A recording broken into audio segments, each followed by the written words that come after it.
Today we've got something a little different to show you. A diving chronograph from Seiko's Prospex line that goes by the name of SSC618P. What makes this unusual? Well, it's actually a solar-powered watch.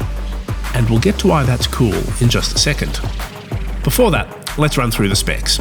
This is a well-sized watch, 43.5mm across, 14mm or so high. It's got a rose gold coloured steel case, and it comes on an extra long silicone dive strap. I find these straps are super supple and soft, but they also seem to be big dust magnets, so bear that in mind. It comes on a newer style buckle with the metal keeper. The dial and bezel, as you can see, a pretty classic Seiko dive style with elapsed minutes on the bezel, and heaps of Seiko's own luminous material, LumiBright, in evidence. The crystal is Hardlex, another Seiko proprietary material, and the lugs are drilled, which is cool if you want to change straps. The case is rated to an ample 200 meters. This Seiko clearly has substance to back up that rose gold style.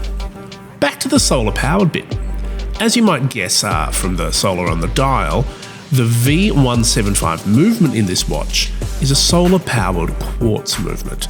What that means is that the battery of this watch is recharged by solar energy, or even the lights in your office. The battery's got a 6-month power reserve and can fully charge in 5 hours of bright sunlight. If the battery's running low, you'll know because the chronograph will be disabled and the seconds hand there at 9 will jump in 2 seconds increments. It's quite a cool and practical twist on typical Quartz technology, and one that doesn't interrupt the aesthetics or functionality of this watch. Speaking of aesthetics, you can't deny that this big rose gold diver is a bit of a departure from traditional dive watch. And personally, I think it's a bit of a hot alternative. And I'm not alone. We had to pry this watch off the wrist of my colleague Alison, who took a very strong shine to this sharp Seiko. The retail price of the SSC618P is $775 Australian dollars.